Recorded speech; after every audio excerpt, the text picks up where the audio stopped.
लग्नानंतर होईलच प्रेम या मालिकेच्या आजच्या भागामध्ये आपण पाहणार आहोत. वकिलांच्या समोर आता हे जोडपं बसलेलं आहे. दोन्ही जोडप्यांना डिवोर्स पाहिजे हे आता वकिलांच्या लक्षात आलेलं आहे.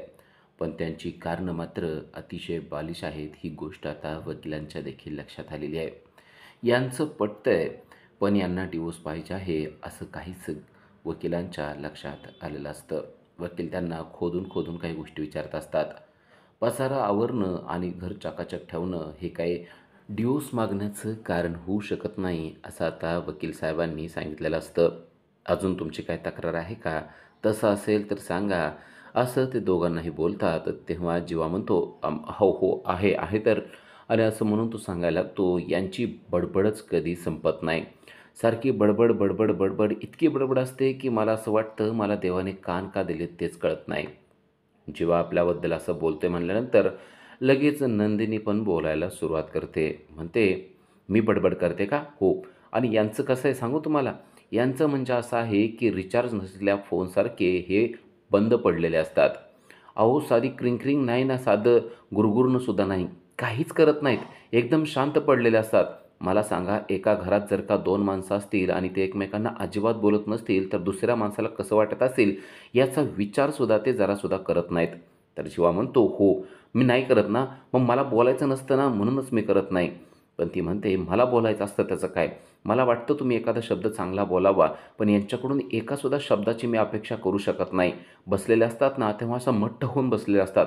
यांना काय बोलावं आणि काय नाही ना, ते मग मला कळत नाही आणि त्यामुळं मी दोघांच्याही वाटणीची बडबड करायला सुरुवात करते. त्यांचं पण सगळं मीच बोलते आणि ह्यांना असं वाटतंय की मी जास्त बडबड करते. हे अजिबात बोलत नाहीत, याचं यांना काहीच कळत नाही वाटतं." असं या दोघांचं सुरू झालेलं असतं. वकील त्या दोघांचं बोलणं ऐकत असतात. खरं तर या दोघांचंही म्हणणं अगदी जेन्युइन आहे हे त्या वकील साहेबांना पटलेलं असतं. खरोखरच जीवा अजिबात बोलत नाही आहे. पण तो अजिबात बोलत नाही आहे या गोष्टीचा त्रास नंदिनीला होत नाही आहे. तर नंदिनी त्याला बोलतं करण्याचा प्रयत्न करते आहे.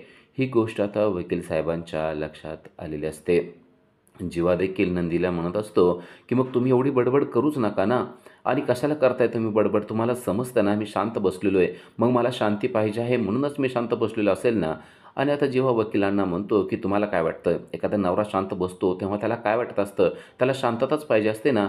वकील साहेब म्हणतात, "हां, हे बरोबर आहे. नवरा जेव्हा शांत असतो तेव्हा त्याला शांतताच पाहिजे असते." नंदिनी म्हणते, "हो, त्याला शांतता पाहिजे असेल, पण मला नसेल पाहिजे तर मी काय करू? मला वाटत असेल मला बोलायचं आहे आणि त्यांनीही बोलावं तर मी बोललंच पाहिजे ना. वकील साहेब काय वाटतं तुम्हाला?" तेव्हा पण वकील साहेब म्हणतात, "हो, मला तर आता हे पण बरोबर वाटतंय." जेव्हा म्हणतो, "पण अहो माझं तोंड दुखतं, मला बडबड करायला नको वाटतं, ह्यांना बडबड करायची असते, यावर काय पर्याय काढायचा ना तो मला समजत नाही आहे." ती म्हणते, "मी करते ना तुमच्या वाटणीची बडबड, मग शांतपणे ऐकून घ्यायला तुम्हाला काय प्रॉब्लेम असतो? तुमचा प्रॉब्लेम हाच आहे की मी तुमच्यासमोर असते." दोघांचंही आता बोलणं अगदी भांडणाच्या सुरात, पण गोड भांडणाच्या सुरात सुरू झालेलं असतं. वकील साहेब त्यांच्याकडं एकटक पाहत असतात. तर इकडे काव्या आणि पार्थ यांचं देखील असंच काहीसं सुरू आहे. पार्थ वकील साहेबांना सांगतो, "या ना, या असा फिस्कारलेल्या मांजरीसारखं माझ्या अंगावर येतात. यांच्यासाठी कितीही काही चांगलं करू देत, मात्र त्या प्रत्येक गोष्ट अशीच घेतात आणि फिस्कारून सारखं अंगावर येतात." तेव्हा ती म्हणते, "मी मी फिस्कारलेले मांजर काय? आणि हे काय करतात माहिती आहे? यांना ना कोणतीच गोष्ट नीटनेटकी करायची नसते. नुसतं काही करतात आणि माझ्या पाठीमागे येण्याचा प्रयत्न करतात." पार्थ सांगत असतो, की यांची काळजी घेण्यासाठीच मी सतत यांच्या पाठीमागे असतो. मी यांना माझ्याबरोबर घेऊन जायचं म्हणलं तर त्या म्हणतात, "नको, माझी मी स्वतः रिक्षानं जाणार आहे. माझ्या गाडीतसुद्धा बसण्याची यांची इच्छा नसते." मग मला सांगा या गोष्टी पटण्यासारख्या आहेत का? तेव्हा काव्य सांगते, की "हो, असं आहे का?" तर तो अजून पुढं सांगायला लागतो, "एकदा तर यांनी माझी गाडीच पंक्चर केलेली होती. आता यांना माझ्या गाडीत यायचं नाही ना, तर माझी गाडी पंक्चर करायचं काय करायचं ह्यांना?" बरं तेवढ्यावर त्या गप्प बसल्या नाहीत. गाडी पंक्चर करून स्वतः रिक्षा घेऊन आल्यात आणि मला म्हणतायत, की "माझ्या रिक्षामध्ये येऊन बसा आणि चला माझ्याबरोबर." आता यांनाच माझ्याबरोबर यायचं नसतं म्हणल्यानंतर मी यांच्या रिक्षात का बसू? तर इकडे नंदिनी सांगत असते, "अहो यांनी खूपच गंमत केलेली होती. हे स्वतःच रिक्षावाले बनून आलेले होते. बरं रिक्षावाले बनून आलेले आहेत, वेगवेगळ्या भाषेत बोलतायत माझ्याशी, आवाज बदलतायत, हे सगळं करून शांत बसतील का? मग साधी गोष्ट यांना कळत नाही का? मीच दिलेलं घड्याळ हे घालून आलेले आहेत. अहो घड्याळाकडे बघितल्याबरोबर मला कळलं की कोण आलेलं आहे ते. आता यांना एवढा वेश बदलायचा होता आणि मला खुशच करायचं होतं ना, मग घड्याळ तर त्यांनी काढून यायला पाहिजे होतं ना. पैसे देताना एका क्षणात मी त्यांना पकडलं. आता विचार करा, हे सगळं मला कसं वाटलं असेल? तो म्हणतो, "कसं वाटलं असेल म्हणजे चांगलंच वाटलं पाहिजे ना. मी तुमच्यासाठी एवढं करून आलो म्हणल्यानंतर चांगलीच गोष्ट होती ना ती." तेव्हा ती म्हणते, "हो, चांगली होती ना. मग तुम्ही घड्याळ का बदललं नाही ना, ते सांगा." वकील साहेब यांचं ऐकून घेत असतात. वकील साहेब म्हणतात, "हो, घड्याळ बदलणं तसं गरजेचं होतं." तेव्हा जीवा म्हणतो, "अहो हे काय? घड्याळ नाही बदललं म्हणून काय भावना बदलत नाहीत का? अहो मी त्यांच्याविषयी कितीतरी चांगल्या भावना करून आलेलो होतो. हे कसं कळत नाही ह्यांना?" तो म्हणतो, "हां, हे पण बरोबर वाटतंय." तेव्हा जीवा म्हणतो, "तुम्हाला तर आमच्या दोघांचं पण बरोबर वाटतंय. नक्की कोणाचं बरोबर आहे ते सांगा ना." तेव्हा वकील साहेब म्हणतात, "हे बघा, तुमचे मुद्दे आहेत ना, ते मला दोघांचेही बरोबर वाटत आहेत. कारण तुम्ही दोघं बरोबरच बोलतायत म्हणल्यानंतर मी काय करू शकतोय? ती त्यांची बाजू पटवून देत आहेत, तुम्ही तुमची बाजू पटवून देत आहेत. पण तुमच्या दोघांचीही बाजू पटण्यासारखीच आहे. त्यामुळेच तर मी बरोबर म्हणतोय ना." जेव्हा सांगत असतो की यांची कोणतीही मदत केलेली यांना अजिबात पटतच नाही. अहो यांच्यासाठी एवढे छान छान पदार्थ केले तर त्यांनी ते टेस्टसुद्धा केले नाहीत. असं कसं होऊ शकतं मला सांगा? एखादा व्यक्ती बदलण्याचा प्रयत्न करत असतो आणि तो समोरच्या व्यक्तीला सांगत असतो, पण समोरच्या व्यक्तीला त्या गोष्टीच पटत नाहीत. तेव्हा नंदिनी सांगायला लागते की या अगोदरसुद्धा मी कितीतरी असा प्रयत्न केलेला होता. मी यांना बोलतं करण्याचा प्रयत्न केला होता. यांच्यासाठी छान पदार्थ केले होते, पण यांना त्याची टेस्टसुद्धा घ्यायची नव्हती. मग तसंच मी वागलं तर काय फरक पडतो? तुला पण समजू द्यात ना की समोरच्या माणसाच्या मनाशी खेळलं तर कसं वाटतं ते. वकील साहेब मात्र हे सगळं ऐकत असतात. यांचं भांडण हे बालिश भांडण आहे, ही गोष्ट आता त्यांना चांगलीच पटलेली असते. या दोघांचं एकमेकांना पटतंय, पण या दोघांना ते कळत नाही आहे असंच काहीसं त्यांना वाटत असतं. तर इकडे काव्य देखील असंच सांगत असते. काव्य देखील सांगत असते, यांना नेहमी मला बरोबर घेऊन जायचं असतं, पण कधी-कधी नसतं जायचं मला यांच्याबरोबर. मग जायचं नसतं म्हणल्यानंतर माझ्या मागं लागण्याची काय गरज आहे ह्यांनी? तर पार्थ म्हणत असतो, "मी मागं लागत नाही आहे. मला तुम्हाला जाण्या-येण्याचा त्रास होतो ना, त्या गोष्टीचं वाईट वाटतं म्हणून मी तुम्हाला बरोबर घेऊन जायचं म्हणत असतो. आणि मी जाता-जाता तुम्हाला घेऊन जाऊ शकतो, तर तुम्हाला का माझ्याबरोबर यायचं नसतं? हेच मला कळत नाही आहे." इकडे देखील वकील त्यांचं सर्वजण सगळं काही ऐकत असतात आणि त्यांना देखील समजलेलं असतं की काव्य आणि पार्थ यांचं देखील भांडण हे गोडी गुलाबीचं आहे. यांच्यामध्ये डिवोर्स होणं ही गोष्ट खरं तर खूपच कठीण आहे. यांना सल्ला देणं गरजेचं आहे की तुम्ही अजून काही वेळ द्या. त्यानंतर वकील साहेब त्यांना म्हणतात देखील की खरंच मला असं वाटत नाही की तुमच्या भांडणामुळे तुमचा डिवोर्स होऊ शकतोय म्हणून. तर इकडे वसुंधरा आणि रम्या पंडितजींकडे गेलेले आहेत आणि ते विचारत आहेत की आम्हाला तुमच्याशी काहीतरी बोलायचं आहे. पण गुरुजींनी मात्र ते का आलेले आहेत हे ओळखलेलं असतं. गुरुजी त्यांना एका क्षणात सांगतात की मानिनीने माझे पैसे दिलेले आहेत, त्यामुळं तुम्ही इथं न थांबलात तर बरं होईल, किंवा तुमच्या मनात काय असेल ना ते पटकन बोलून निघून गेलात तर बरं होईल. तेव्हा वसुंधरा म्हणते, "बघ मी म्हणलं होतं ना, गुरुजींना आपल्या मनातल्या सगळ्या गोष्टी कळतात. नुसत्या मनातल्याच नव्हे तर त्यांना भविष्य देखील कळतं आणि भविष्य दिसतं. त्यामुळं तुला जे काय वाटतंय ना ते स्पष्टपणे विचार." गुरुजी म्हणतात, "माझ्याकडे वेळ कमी आहे. माझा वेळ अजिबात वाया घालवू नका. जे काय असेल ते स्पष्टपणे बोला. मला जे काय वाटत असेल ते मी स्पष्टपणे सांगेल." तेव्हा रम्या विचारू लागते की माझं लग्न होईल का? गुरुजी स्पष्टपणे सांगतात, "हो, तुझं लग्न होईल." तेव्हा रम्या एकदम आनंदित होते आणि म्हणते, "म्हणजे माझं लग्न होणार आहे? अरे वा! मग मग ते लग्न कोणाबरोबर होईल काय सांगता येईल का?" गुरुजी म्हणतात, "तुझ्या नशिबात जो असेल ना त्याच्याबरोबरच होणार आहे." रम्याच्या डोक्यात मात्र पार्थच येत असतो. तेव्हा वसुंधरा म्हणते, "अगं असं कोड्यात काय विचारते? त्यांना जरा स्पष्टपणे विचार ना की तुझं आणि पार्थचं लग्न होणार आहे की नाही ते." तेव्हा गुरुजींना ती विचारते, "म्हणजे मी असं पार्थच्या जवळ बसलेलं असेल, आमच्यासमोर होम चालू असेल, पार्थच्या हातात माझ्या नावाचं मंगळसूत्र असेल, असं सगळं होऊ शकतं का?" गुरुजी म्हणतात की "हो, असं सगळं होऊ शकतं." गुरुजींनी डायरेक्ट असं होऊ शकतं म्हणल्यानंतर रम्या आणि वसुंधरा एकदम आनंदाच्या उकळ्यास फुटू लागतात आणि त्या बोलायला लागतात की "अरे वा!" म्हणजे रम्या म्हणू लागते की "माझ्या आयुष्यामध्ये पार्थ आहे तर. खरंच मला असं वाटलं नव्हतं असं होणार आहे, पण आता दिसतंय त्याप्रमाणे असंच होणार आहे, कारण गुरुजी म्हणतायत." तर गुरुजींना पुन्हा एकदा विचारतात, म्हणतात, "खरंच असं होणार आहे का?" गुरुजी म्हणतात की "मला जे दिसतं आणि जाणवतं ना ते बोलतो. परत परत मला विचारण्याची गरज नाही आहे. तुमचा विश्वास बसत नसेल तर अजिबात विचारू नका." तेव्हा रम्या म्हणते, नाही हो, माझा विश्वास बसतोय, पण माझ्याच नशिबावर विश्वास बसत नाही आहे की असं सगळं होऊ शकेल की नाही म्हणून. म्हणजे आता रम्या आईला बोलू लागते आणि म्हणते, म्हणजे पार्थचं आणि माझं लग्न होणार आहे तर म्हणजे पार्थ माझ्यासाठी मंगळसूत्र घेऊन येणार आणि तो माझ्यासाठी मंगळसूत्र घालणार, अशा काही त्या गप्पा मारायला सुरुवात करतात. इकडं पंडितजी आता त्यांना बोलण्याचा प्रयत्न करत असतात, म्हणत असतात की असं काही होणार नाही आहे. पण तोपर्यंत या दोघींनी स्वप्नाचे मनोरे रचायला सुरुवात केलेली असते. गुरुजी त्यांना म्हणतात देखील, थांबा, अजून मी काहीतरी बोलतोय, पण त्या दोघींना मात्र आता ते ऐकण्याची अजिबात इच्छाच राहिलेली नसते.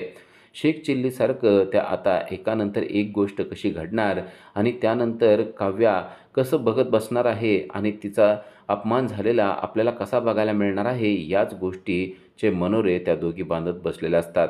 गुरुजी त्यांना समजावण्याचा एक प्रयत्न करतात, पण तो समजावण्याचा प्रयत्न हा सफल होणार नाही ही गोष्ट त्यांच्या लक्षात येते आणि त्यानंतर मात्र त्या दोघींना ते काहीच बोलत नाहीत. तुम्हाला जे वाटतंय ना ते करा, असं म्हणून गुरुजी त्यांच्या तोंडाकडे बघतात आणि तेवढ्यात त्यांना फोन देखील आलेला असतो. आलेला फोन ते उचलतात आणि त्या दोघींना स्वप्नाचे मनोरे तसंच बांधून देतात आणि ते गुरुजी मात्र तेथून निघून जातात. रम्याच्या नशिबात पार्थ नाहीये असं गुरुजींनी स्पष्टपणे सांगितलेलं असतं, पण रम्या मात्र ते ऐकण्याच्या मनस्थितीतच नसते. त्यांना असं वाटलेलं असतं की गुरुजींनी सांगितलंय पार्थ आणि रम्याचं लग्न होणार आणि वसुंधरा देखील त्याचप्रमाणे ऐकून खुश झालेली असते. इकडे वकील आता त्या दोघांनाही सांगतायत की तुमचं सगळं मी आत्तापर्यंत ऐकलेलं आहे. तुमच्या भांडणांची कारणं देखील ऐकलेली आहेत. पण यामुळं तुम्हाला डिवोर्स मिळेल असं मला काही वाटत नाही आहेत. तर तीच परिस्थिती काव्या आणि पार्थच्या बाबतीत देखील झालेली असते. तो वकील देखील त्यांना सांगत असते की या गोष्टीमुळं तुम्हाला डिवोर्स मिळेल हे काही सांगता येत नाही. तर आता पार्थ आणि काव्याला देखील हेच सांगण्यात आलेलं असतं. कारण या सगळ्या गोष्टी या एकदम बालिश आहेत. ना तुमच्याकडं डोमेस्टिक व्हायलन्स आहे, ना तुमचा एकमेकावर अविश्वास आहे. या सगळ्यामध्ये असं दिसतंय की तुम्ही एकमेकासाठी योग्य आहात, तरी देखील तुम्हाला डिवोर्स पाहिजे आहे. त्यामुळं आता डिवोर्स कसा द्यावा ते मला कळत नाही.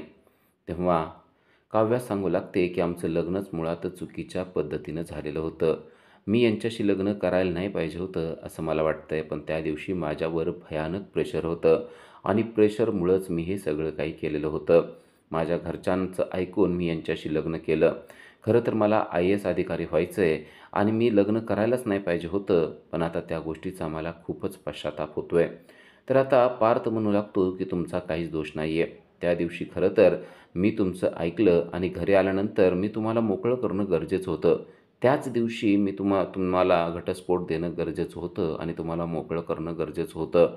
पण मी मात्र तसं केलं नाही. मी विनाकारण प्रयत्न करत राहिलो की तुम्ही माझ्या प्रेमात पडाल आणि तुम्ही मला चांगलं म्हणाल. हीच माझी चूक होती. आता माझी चूक मला उमगलेली आहे. त्यामुळं आम्हाला डिवोर्स पाहिजे आहे, असं पार्थने सांगायला सुरुवात केलेली आहे. आमचं लग्न चुकीच्या पद्धतीनं झालेलं आहे आणि ते जे झालं आहे आम्हाला मान्य नाही आहे. त्यामुळंच आम्हाला डिवोर्स पाहिजे आहे असं समजा. कारण आमचं लग्न पूर्णपणे प्रेशरमध्ये आणि आमच्या दोघांच्याही मनाच्या विरोधात झालेलं आहे. घटनाच तशा घडत गेलेल्या होत्या, त्यामुळे हे सगळं झालेलं आहे. आता यावर घटस्फोट हाच पर्याय आहे असं पार्थ वकिलांना म्हणतोय. तर इकडे नंदिनी देखील सांगते की खरंच आमचं लग्न चुकीच्याच पद्धतीनं झालेलं आहे. त्या दिवशी मी लग्न मांडवामध्ये माझा हक्क मागण्यासाठी पुढं आले. खरं तर मी यायलाच नाही पाहिजे होतं. मी हक्क मागण्यासाठी आणि माझ्यावर होणारा अन्याय आहे हे सांगण्यासाठी पुढं आले, पण गावकऱ्यांनी माझं लग्न लावण्याचा प्रयत्न केला आणि त्याच वेळेस हे पुढं आले. जर का हे पुढं आले नसते तर माझं यांच्याशी लग्न झालंच नसतं. खरं तर यांनी माझ्यावर दया दाखवलेली होती. आमचं लग्न हे दयेतून झालेलं आहे, प्रेमातून झालेलं नाही आहे. त्यामुळं दयेतून झालेलं लग्न किती दिवस टिकणार आहे? आत्तापर्यंत टिकलं तीच मोठी गोष्ट आहे असं मला वाटतं. या सगळ्यामध्ये माझी चूक झालेली आहे असं ती बोलत असते. तेव्हा तेव्हा जेव्हा सांगतो की यामध्ये तुमची काहीच चूक नाही. माझ्या प्रिय व्यक्तीचं लग्न झालेलं आहे असं मला समजलेलं होतं आणि त्याच गोष्टीमुळं मी दुःखी होतो आणि त्याच दुःखात मी तुमच्याबरोबर लग्न केलं आहे. म्हणजे या सगळ्यात माझी चूक आहे असं मला वाटतंय. या चुकीची शिक्षा मी तुम्हाला दिली आहे आणि आता ती शिक्षा मला व्हायला पाहिजे. म्हणूनच आम्हाला डिवोर्स पाहिजे असं आता दोघांनीही सांगितलेलं आहे. वकिलांनी त्यांचं सगळं म्हणणं ऐकलेलं आहे. जेव्हा इमोशनल झालेला असतो तेव्हा आपोआपच नंदिनीचा हात त्याच्या बाजूनं जात असतो. तर इकडे पार्थ देखील इमोशनल झालेला असतो. पार्थच्या डोळ्यातून पाणी येत असतं. तेव्हा काव्य देखील इमोशनल होते आणि स्वतःचा रुमाल काढून त्याला डोळे पुसण्यासाठी देते. तिच्या हातातला तो रुमाल घेऊन तो डोळे पुसायला लागतो. वकिलांनी हे सगळं पाहिलेलं असतं. या दोघांचं तर एकमेकांमध्ये चांगलं पटत आहे. हे दोघं एकमेकांना समजून देखील घेत आहेत. पण तरी देखील यांना डिवोर्स पाहिजे आहे ही गोष्ट त्यांच्या लक्षात आलेली असते. पार्थ सांगत असतो की माझी त्या दिवशी चूक झालेली आहे आणि आता मला ही चूक दुरुस्त करायची आहे. त्यामुळं आम्हाला वेगवेगळं राहण्याची संधी मिळालीच पाहिजे असं तो म्हणतो. तर इकडे नंदिनी देखील तसंच म्हणत असते. विनाकारण झालेलं लग्न हे उपयोगाचं नाही आहे. दया म्हणून एखादा व्यक्ती जर का आपल्याबरोबर लग्न करत असेल तर त्याचा काहीच अर्थ नाही. त्यामध्ये प्रेमाचा कसलाच ओलावा नसेल तर ते नातं टिकणारच नाही. जेवढे दिवस म्हणजे 1 महिना 28 दिवस टिकला आहे ना, कदाचित ते तेवढंच टिकणार होतं असं आपण गृहीत धरूया. आणि त्यामुळं प्रेम नसलेल्या नात्यातून आम्हाला दोघालाही मुक्त करा असं तिनं वकिलांना सांगितलेलं आहे. जेव्हा हे सगळं ऐकत असतो तेव्हा त्याला देखील या गोष्टी वाईट वाटत असतात. कारण तो आत्तापर्यंत नंदिनीशी ज्या पद्धतीनं वागलेला असतो त्यामध्ये जराही प्रेम नव्हतं. तर इकडे काव्याला देखील या गोष्टीचं वाईट वाटत असतं. आजपर्यंत पार्थने आपल्याला समजून घेण्याचा, आपल्या मनामध्ये प्रेम निर्माण करण्याचा प्रयत्न केला, पण आपण मात्र त्याला कसलाच रिस्पॉन्स दिला नाही. कारण आपल्या मनामध्ये आत्तापर्यंत जिवा होता आणि त्यामुळं आपल्याला यांचं प्रेमच समजलेलं नाही. त्यामुळं आता आपण काहीच करू शकणार नाही. आता आपल्याला डिवोर्स घेणं गरजेचंच आहे, असं त्यांचं मत होतं आहे. आता वकील साहेबांनी स्वतःचा निर्णय सांगायला सुरुवात केलेली आहे. तुमचं सगळं म्हणणं ऐकल्यानंतर मला एक गोष्ट पटते की काही केलं तर तुम्हाला वेगळं राहायचं आहे. आता तुम्हाला 6 महिन्याचा कूलिंग पिरियड मिळणार आहे. लक्षात ठेवा हा पिरियड तुमच्या आयुष्यातील खूप महत्त्वाचा पिरियड आहे. यामध्ये जर का तुम्ही एकमेकापासून वेगळं राहिला आणि तेव्हा जर का तुम्हाला समजलं की वेगळं राहणं यामध्येच तुम्हाला आराम मिळतो आहे, तर तुमचा डिव्होर्स होणार. पण जर का वेगळं राहून तुमच्या मनामध्ये एकमेकाविषयी प्रेम निर्माण झालं, तर मग मात्र डिव्होर्स घेण्याची गरजच नाही आहे. आता तुम्हाला 6 महिन्याचा डिव्होर्स आम्ही देणार आहोत असं वकील साहेबांनी सांगितलेलं आहे. या 6 महिन्यामध्ये तुम्ही तुमच्या मनालाच प्रश्न विचारायचा आहे की खरंच हा जोडीदार आपल्यासाठी योग्य आहे की नाही. आणि जर का योग्य वाटत नसेल तर तुम्ही 6 महिन्यानंतर या, तुमचा डिव्होर्स आपण फायनल करूया. आता 6 महिन्यापुरता डिव्होर्स तुमचा फायनल झालेला आहे असं म्हणून वकील साहेबांनी डिव्होर्सच्या पेपरवर शिक्का मारलेला आहे. अधूनमधून आम्हाला भेटायला येणं गरजेचं आहे असं देखील सांगून आता वकिलांनी त्यांना उठवून लावलेलं असतं. त्यानंतर पार्थ आणि काव्या गाडीमध्ये बसून चाललेले असतात आणि तेवढ्यात पार्थला जाणवतं की गाडी पंक्चर झालेली आहे की काय. तो उतरतो आणि पाहतो तर खरोखरच टायर पंक्चर झालेलं असतं. त्यानंतर तो काव्याला देखील म्हणतो की थोडं बाहेर या आणि बघा काय झालेलं आहे. काव्या बाहेर येऊन बघते तर टायर पंक्चर झालेला असतो. तो म्हणतो हे सगळं तुम्हीच केलं आहे की काय. काव्या म्हणते वेडेत का काय, मी कशाला करू, एकदा केलं म्हणजे नेहमी नेहमी हे सगळं मीच करते असं तुम्हाला वाटतंय काय. असला बालिशपणा मी अजिबात केलेला नाही आहे आणि मला नाही वाटत की असल्या सुनसान ठिकाणी मी तुमच्याबरोबर अडकून बसावं. उद्याच्या भागामध्ये आपल्याला पाहायला मिळतं की पार्थ आणि काव्या पावसामध्ये अडकलेले आहेत, तर इकडं जीवा आणि नंदिनी देखील गाडीवरून येत असतात. ते देखील पावसात अडकलेले आहेत. ते दोघेही पाऊस येतोय म्हणून एका ठिकाणी थांबायला जात असतात आणि तेवढ्यात गाडीहून उतरल्यानंतर चालत असणारी नंदिनी घसरते आणि तेवढ्यात पार्थ तिला धरतो. दोघंही एकमेकाकडं पाहतच राहतात.